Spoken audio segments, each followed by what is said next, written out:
Hola, buenas tardes, bienvenidos a nuestra entrevista de hoy. Hoy tenemos la oportunidad y el placer de entrevistar a Juan Carlos Monedero, que fue asesor de Hugo Chávez. Muy buenas tardes, Juan Carlos. ¿Qué tal? Muchas gracias por atendernos a RT.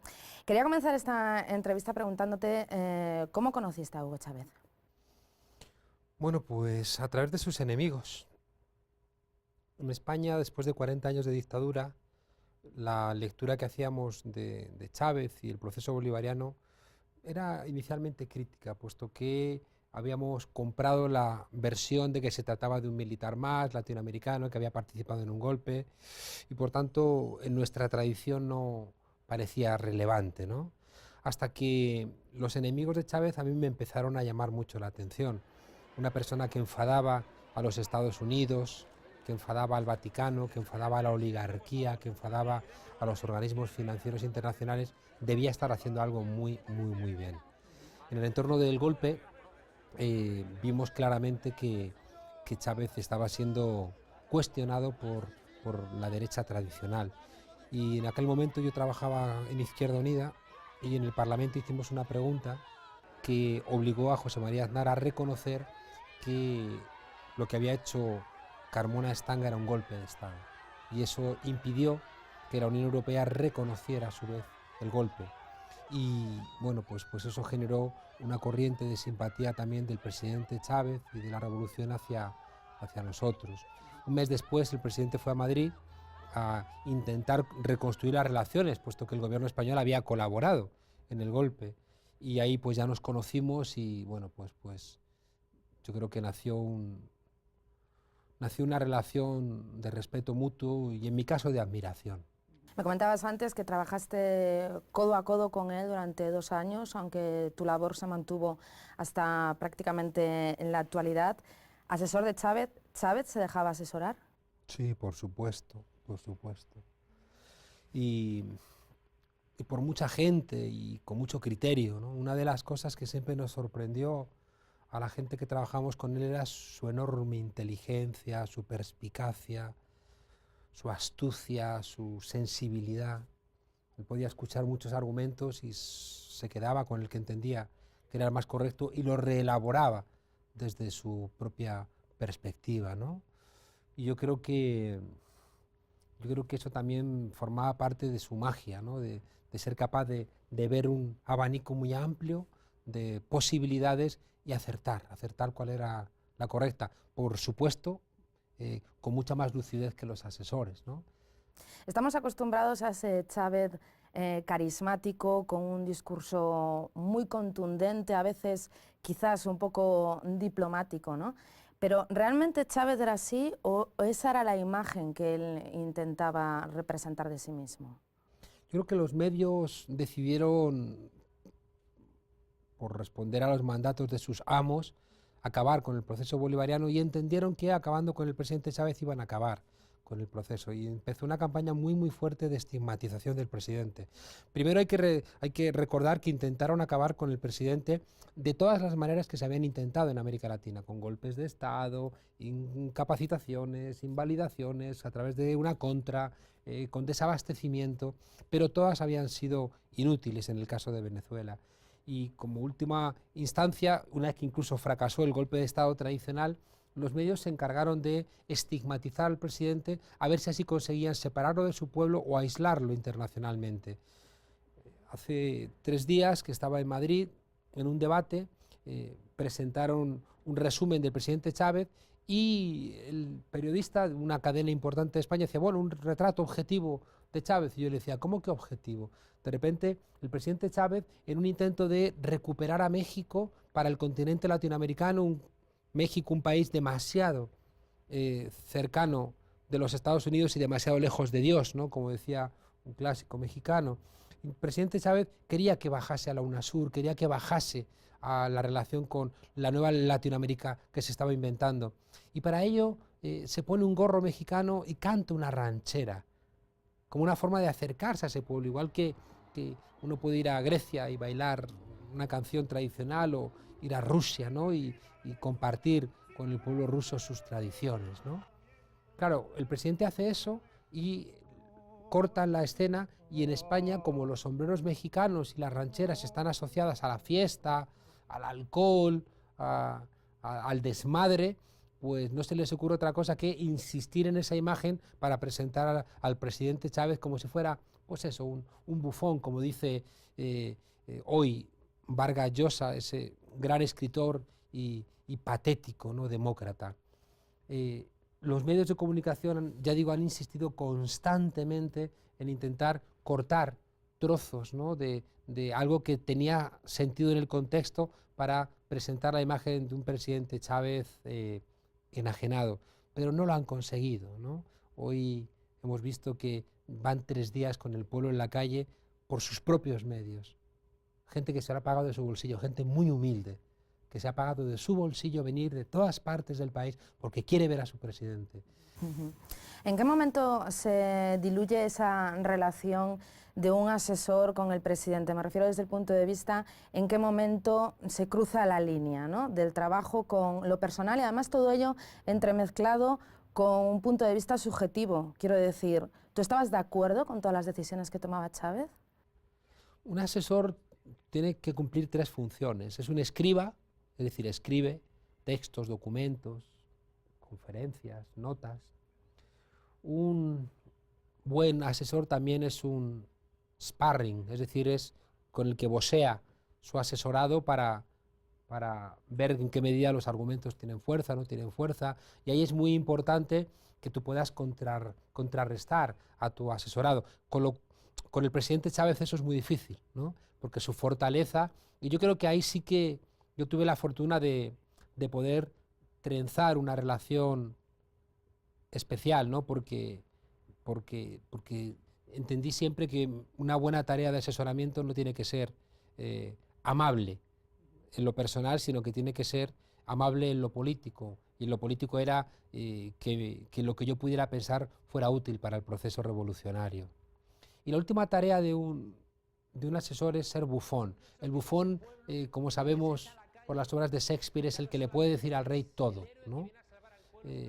Aquí esta tarea de bufón pues corresponde al hecho de ser asesores, quizá también el venir respaldados por otras peleas en otros sitios, que en mi caso concreto siempre entendí como una obligación de plantearle al presidente lo que yo pensaba, por mucho que fuera en una dirección contraria a lo que él pensaba o incluso a decisiones que él hubiera tomado, ¿no? Incluso algunas veces con choques, con fricción, ¿no? Yo creo que cuando yo miro hacia atrás en mi tarea en este país, yo creo que lo mejor que he hecho ha sido haber ayudado a que lo que siempre ha sido el fin de las revoluciones, que ha sido acabar con la crítica y con la autocrítica, creo haber colaborado a que eso no ocurriera. Esta mañana estaba en un debate en la radio con un historiador, yo creo que el más relevante de Venezuela, Vladimir Acosta, con el cual participé en 2009 en el Centro Internacional Miranda, en un debate sobre luces y sombras del proceso bolivariano, ¿no?, donde una semana después de habernos pegado, ¿no?, con Vargas Llosa, Enrique Krause, con la derecha mundial que había venido a Venezuela a intentar debilitar el proceso, y nosotros los habíamos confrontado, una semana después entendimos que teníamos que evaluar las cosas que no se estaban haciendo bien. Y ahí yo hice la apertura del debate muy crítico, y es verdad que la crítica no fue bien recibida en ese momento. Hubo mucha gente que nos atacó, hubo mucha gente que entendió que la crítica nuestra debilitaba el proceso, y tuvo que ser el presidente Chávez el que, aunque inicialmente se enfadó, el que 2 semanas después dijo: no, tienen razón los del Centro Internacional Miranda. Hasta el punto de que incluso hace un año y un poco, cuando yo me enteré de que el presidente tenía cáncer y vine a mostrar mi apoyo a este proceso que creo que es esencial para Venezuela y para América Latina, en una entrevista por la mañana con Ernesto Villegas, muy temprano, ¿no?, el actual ministro de Información, estábamos hablando del movimiento de los indignados en España y bueno, un poco de todo, y de repente llamó el presidente Chávez, ¿no?, para contarnos que ya no se acostaba tarde, sino que se levantaba muy temprano, para saludarme, para preguntarme cómo estaba el movimiento de los indignados y para decirme en directo en la televisión venezolana que tenía razón con aquello que planteé en su día del hiperliderazgo, ¿no? de que era necesario que el presidente repartiera más juego, que la dirección fuera más coral, que cada cual hiciera su parte y no se cargase él en las espaldas todo el trabajo, ¿no? No podemos dejar de pensar ahora que el presidente quizá agravase su enfermedad por la campaña electoral. Es una cosa que a algunos nos enfada profundamente, ¿no? Antes de la campaña yo pedí en una entrevista que el presidente no lo diera todo, ¿no? Que cada cual hiciera su parte, que hay partidos aquí que apoyan el proceso, que hay ministros, que hay todo tipo de cuadros, ¿no? Pero al final tenía que ser el presidente Chávez el que saliera, ¿no? Hasta el último día bajo la lluvia, ¿no? A ganar las elecciones para dejar encarrilado este proceso. Bueno, lo ha hecho, ¿no? Pero al final se nos ha ido, ¿no? ¿Sabía delegar, Chávez? Para delegar también tienes que tener equipos, ¿no? Que reclamen la delegación. Es decir, no es tanto el funcionamiento inverso, no es tanto que el líder en este caso delegue en determinadas personas, sino que también en el entorno haya personas que reclamen, ¿no? Esa delegación. Y al final fue, yo creo que un problema mutuo, ¿no? Gente que no se atrevía a decir yo me hago cargo de esa tarea y el presidente que tampoco veía que hubiera gente con ganas o con capacidad o con el coraje de decir presidente, no lo haga usted, lo hago yo, ¿no? Eso es una tarea que le va a corresponder ahora a Nicolás Maduro, ¿no? Nicolás, con ese reto inmenso, ¿no? De sustituir al presidente Chávez, va a tener que enfrentar ese tipo de realidades, ¿no? Y Nicolás va a tener que hacer todo lo posible para que surjan equipos muy plurales, porque sustituir al presidente Chávez es imposible, pero la única manera de continuar su tarea es corresponsabilizando a muchos equipos. Una de las críticas y uno de los calificativos que hemos escuchado es que Chávez es un dictador. Ante eso, ¿qué es lo que él decía?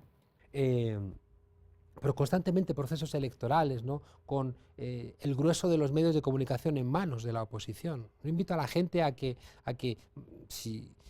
vaya a internet y busque los medios de comunicación de Venezuela y verá como el 90% de los diarios son contrarios al proceso bolivariano, ¿no? Aquí se dicen cosas de Chávez que en el caso de España hubieran implicado el cierre del periódico, ¿no? Y aquí no se ha cerrado a ningún medio de comunicación, es una de las mentiras.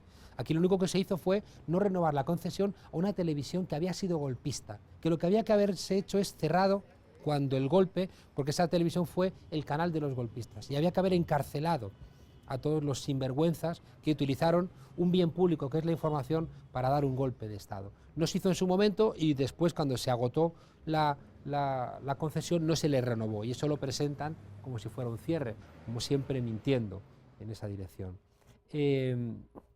Yo creo que el presidente Chávez desde el primer momento entendió que este proceso solamente iba a funcionar a través de la participación popular y que o ponía en marcha canales muy frescos y muy directos de democracia, o era imposible frenar los golpes, ¿no? Del imperio, de los Estados Unidos, de la cultura política rentista del país. Los mismos que acusan al presidente Chávez de dictador son los que han consentido que Goldman Sachs pusiese sin elecciones al presidente de Grecia, Papademos, o que pusieran a Monti de presidente de Italia sin elecciones. Tipos que pertenecen a una gran empresa económica responsable de la crisis de Europa, colocó al presidente de Grecia, que es una ironía, Grecia la cuna de la democracia. Bueno, pues sin elecciones estos sectores financieros colocan a uno de los suyos, de presidente de Grecia o de presidente de Italia. Y esos son los que cuestionan al presidente Chávez. ¿Dónde están aquí los desaparecidos? ¿Dónde están aquí los torturados? ¿Dónde están aquí los exiliados políticos? ¿Dónde están aquí los países invadidos? ¿Dónde están aquí los detenidos empujados al mar, sedados desde un helicóptero? Es decir, todas esas cosas no son de aquí, son de los países sometidos a esa dictadura democrática del modelo neoliberal y de la democracia representativa falsamente aplicadas, ¿no? El problema es que en ese momento de crisis de la democracia representativa y en este momento de crisis del capitalismo, Venezuela ha representado una posibilidad de alternativa, y era muy complicado que los pueblos se enterasen de lo que está pasando aquí. Eso no significa que aquí todo funcione, no, ni mucho menos. Claro que aquí hay muchos problemas, pero sí que es cierto que mientras que en España hay 150 desahucios diarios, el año pasado aquí se hicieron 200.000 viviendas y se entregaron a sectores populares. O mientras que en España hay muchas familias que ya no pueden pagar la universidad, aquí se ha llegado a ser el segundo país con mayor tasa universitaria de América Latina. Cuando esas cosas se saben, de repente, en mitad de la crisis, la gente que necesita soluciones puede empezar a pensar, Venezuela es un modelo, y eso al establishment, a los sectores acomodados, a las oligarquías, a la troika, a las capas políticas de Europa, de Estados Unidos, no les interesa. Y de ahí nace toda esta batería, ¿no?, de insultos a la democracia bolivariana y al presidente Chávez. ¿Cuál era el peor enemigo de Chávez? ¿Dentro de Venezuela o quizás fuera? En América Latina el peor enemigo siempre son los Estados Unidos. Usted sabe que en Estados Unidos es el único sitio donde no ha habido un golpe de Estado porque allí no hay embajada de los Estados Unidos.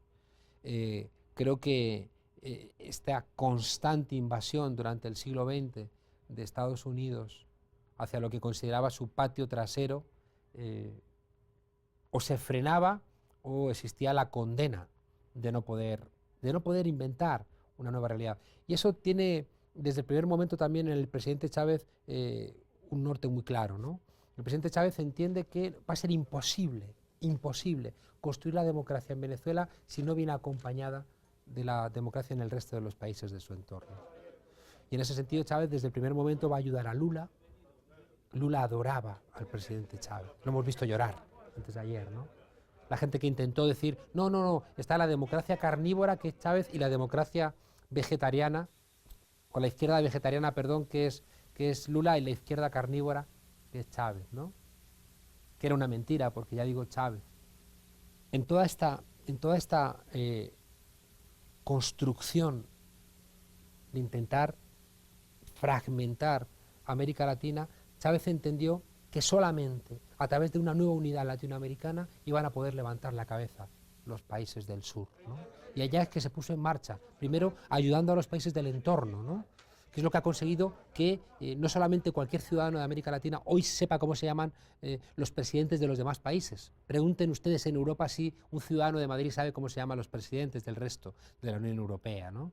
Entonces consiguió, por un lado, integrar al continente en una nueva lógica, y al mismo tiempo esa nueva lógica latinoamericana sirvió para reequilibrar el mapa mundial, rompiendo con la hegemonía norteamericana y obligando de alguna manera a frenar ese comportamiento heredado de la Guerra Fría, donde el mundo se repartía en esferas de influencia. Yo creo que el presidente Chávez rompió el maleficio de los 100 años de soledad de los que hablaba García Márquez. El presidente Chávez revirtió ese aislamiento de los países de América Latina, los construyó referenciados, le dieron un golpe de Estado, pero el pueblo salió a defenderlo. Y por tanto el pueblo lanzó un mensaje: América Latina ha cambiado. Recuerdo un acto donde estaba Alberto Granados, la persona que se dio el viaje en la motocicleta con el Che Guevara, y ya viejito, en un acto que estaba el presidente Evo Morales y el presidente Chávez lo saludó desde la mesa: Alberto, ¿cómo estás?, ¿no? Y el viejito se levantó y dijo: presidentes, pueden bajar, denle un micrófono, presidentes, que si pueden bajar. Bajaron, ¿no?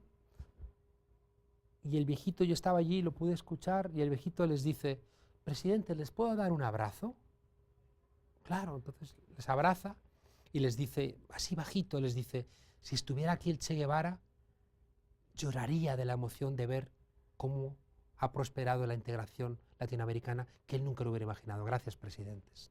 Y el viejito los abraza, ¿no? Pues eso es Hugo Chávez. Es decir, que esa integración del continente fue gracias a un militar que le dolía a su pueblo y que, en vez de escuchar a los que tradicionalmente pusieron en un puño a los presidentes de América Latina, decidió escuchar a su pueblo.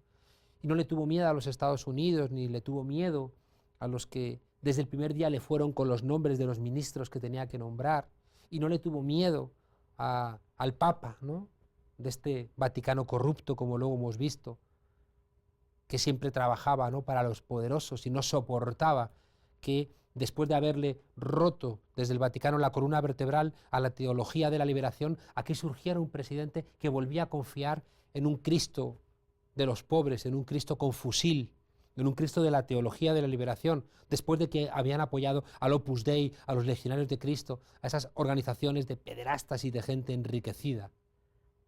Y el presidente no tuvo miedo del Papa, ni siquiera del Papa. Un presidente tan creyente como él en el Cristo no tuvo ningún tipo de problema en decirle al Papa: te estás equivocando, te estás metiendo en sitios que no te corresponden. No tuvo ningún tipo de miedo en plantarle cara al Fondo Monetario Internacional, al Banco Mundial. Qué coraje, ¿no? No le tuvo miedo a nada. Y también sabía que tenía detrás un pueblo apoyándolo, ¿no? ¿Cuánto tiempo va a pasar para que encontremos algo similar? En América Latina quizá no tanto, ¿no? Hemos visto Correa, ¿no?, con ese apoyo popular que también tiene, o Evo. En Europa les aseguro que nos queda mucho para que un pueblo quiera tanto a un líder como hemos visto que aquí el pueblo quiere al presidente Chávez.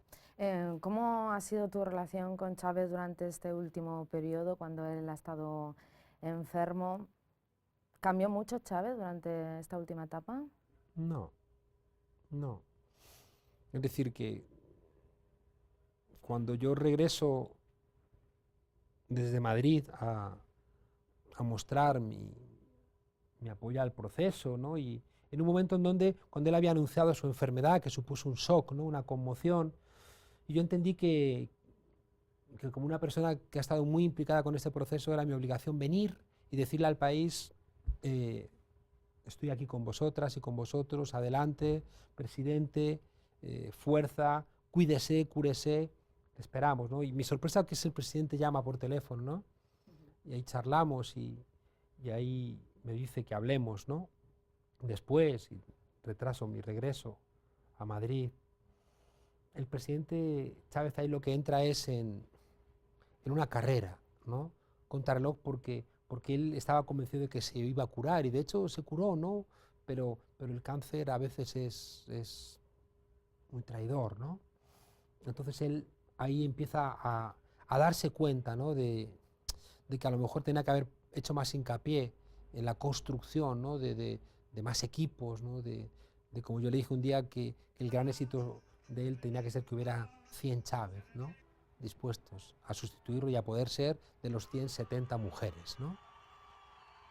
Yo creo que el horizonte de la enfermedad, con el susto personal que le da a cualquier ser humano, ¿no?, se juntaba ahí además con la obligación de pensar que iba a ocurrir, ¿no?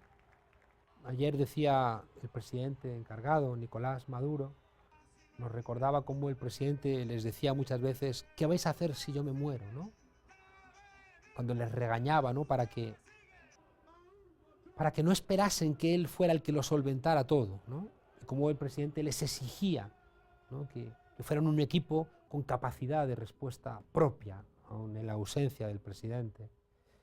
Yo creo que el último año él insistió mucho en conseguir eso, ¿no?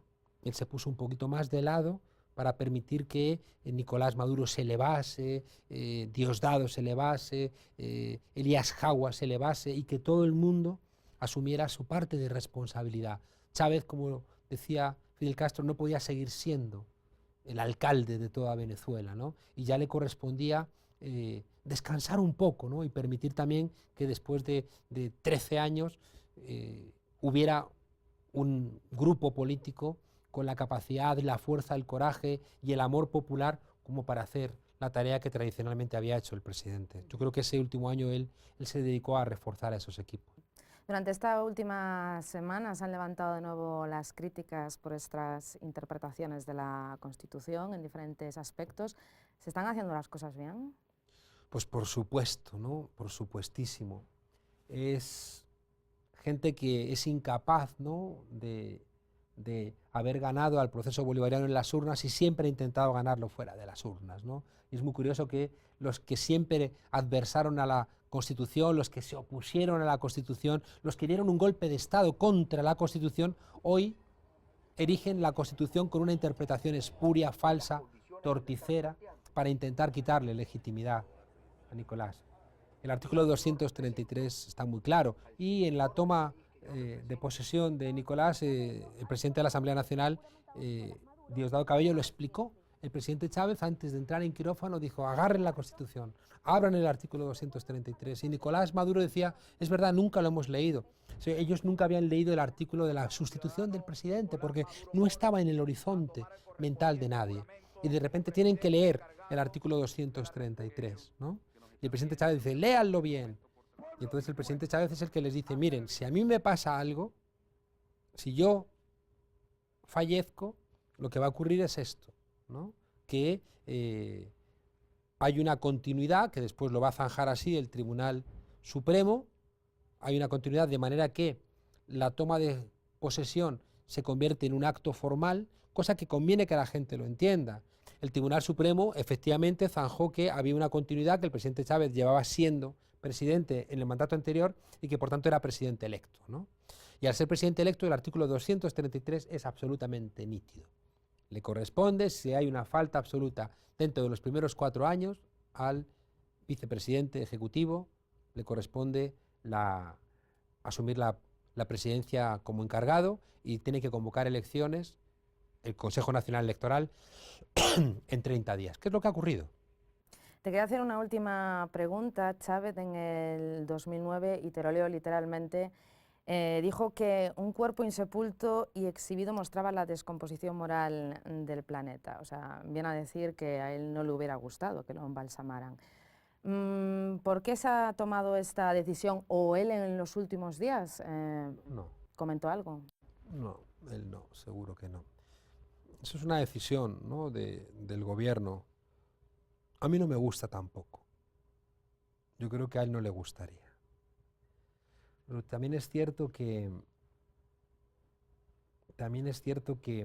hemos visto ahí un pueblo, ¿no?, que quiere seguir viendo a su líder y se tomó esa decisión, ¿no? Yo creo que a él no le gustaría. Con lo cual no se está cumpliendo finalmente su deseo. No lo sabemos, ¿no? No lo sabemos. No tenemos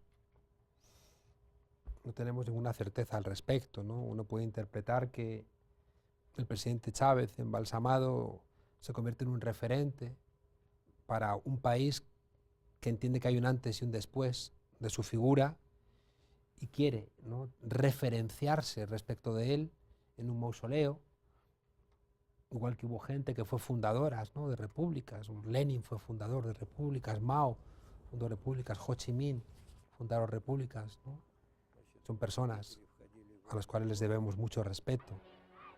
Y también fueron embalsamadas, ¿no? Yo creo que tampoco es tan relevante, ¿no? Yo creo que en estas cosas quien tiene la última palabra es la familia, ya que no hay una voluntad clara en una dirección o en otra, en este caso del presidente. Y la familia tiene derecho a tomar sus decisiones. La decisión que haya tomado la familia es la que se está cumpliendo. Y en ese sentido también respetemos la decisión que la familia haya tomado. Pues así finalizamos esta entrevista con Juan Carlos Monedero, que fue asesor de Hugo Chávez. Muchas gracias por su atención. Si quieren conocer a otras personalidades, no se pierdan nuestro programa Entrevista.